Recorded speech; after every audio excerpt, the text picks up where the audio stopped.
Well, there's a couple steps that the president is very focused on as it relates to addressing inflation. One, I would note that economists in the Federal Reserve still predict that inflation will come down, will moderate over the course of the year. And the president has also said that he supports the steps that the Federal Reserve, an independent body, has announced about recalibrating. Here is the breaking news about the fourth stimulus check, everybody, and there's a ton of developing news around Congress in regards to our fourth stimulus check, an increase in Social Security benefits and SSI and ssdi payments, so continue watching this video to stay up to date on the latest stimulus check information. So everybody, a total of 3 rounds of stimulus payments so far have went out to most people.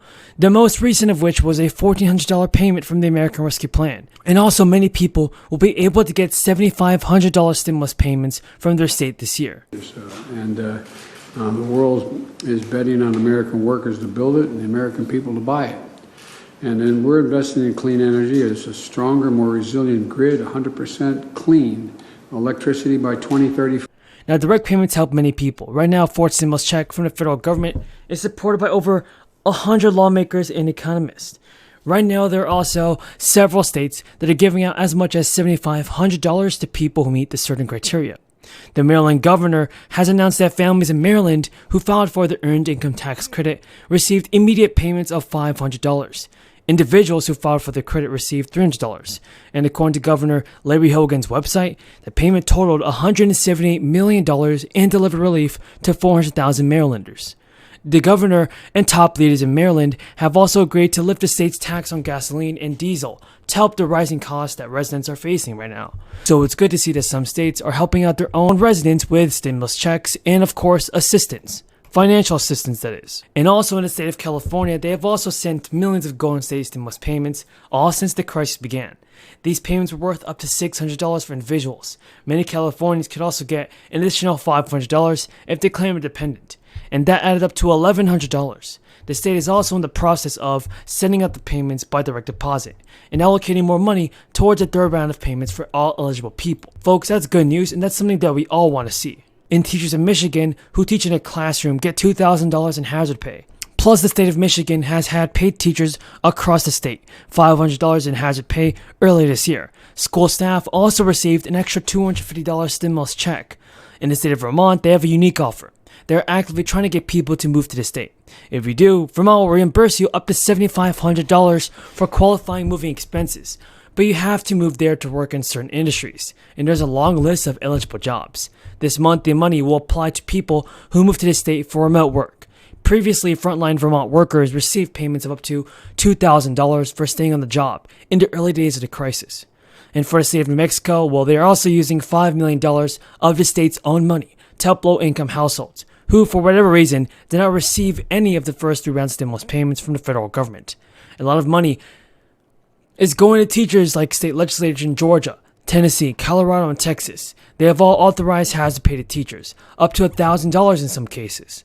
The Florida school teachers may receive a stimulus payment this year of up to $1,000. And according to Ron DeSantis, 177,000 teachers and principals in Florida are set to receive this payment. Folks, that's all the breaking news about the fourth stimulus payment that I want you to know. If you have any more questions about this, feel free to watch this next video.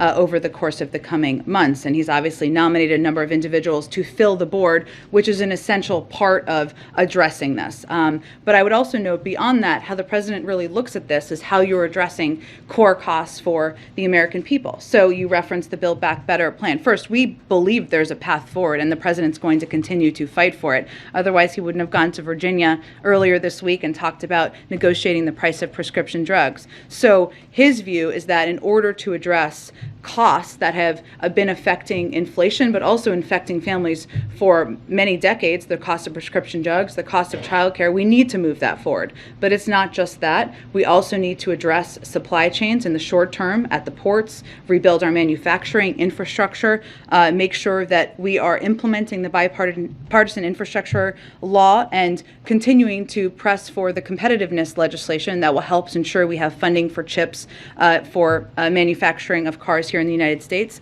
And you've also heard him talk a fair amount about promoting competition, and that addresses issues like we've seen price increases in the meat industry and others, and that will help bring down costs for Americans. So there is certainly a significant and important, a vital role that the Federal Reserve plays. They are independent. He wants that board to be completely filled, but there are a number of other steps we are working to take to lower costs for the American people. Clean up the environment. And I can't tell you how much I appreciate your being here. I really mean it. And I'm just going to make a few brief comments and then ask a couple questions. Unfortunately, I have to go, not immediately, but before we finish, and I want to apologize ahead of time.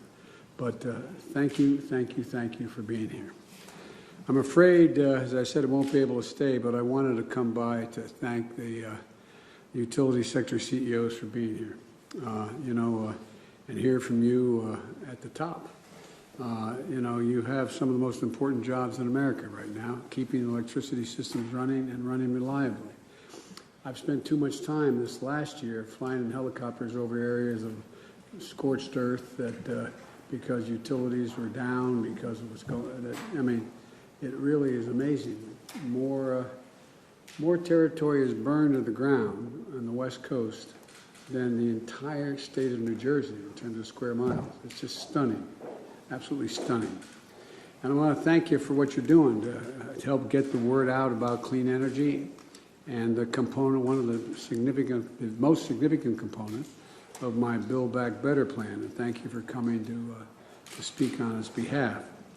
It's about building the clean energy future, and we're seeing incredible enthusiasm and support for the effort, not just from you all, but around the country. I mean, there's a real, people are, I guess when things got really bad and made people realize, my Lord, this is real.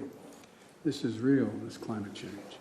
And it's about building that future, that clean energy future. And how many major announcements have we seen recently? Ford and GM, for example, building out their electric vehicle production, a total I think, investment of, I think it's almost $18 billion, 11 and 7.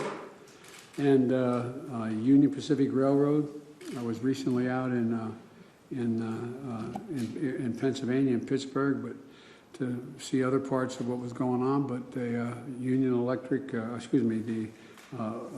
Pacific Railroad is buying electric locomotives that are being built in Erie, Pennsylvania. And just yesterday, Tritium announced a new facility in Tennessee that is going to build the electric chargers. They brought in some of them to show us what they're like. And, this legislation that's already been passed, there's 500,000 electric chargers on our highways. And it's going to change the dynamic of how, not only how we travel, but the economy along the way as well. Because, at any rate, companies are investing in clean energy futures. The world is betting on American workers to build it and the American people to buy it.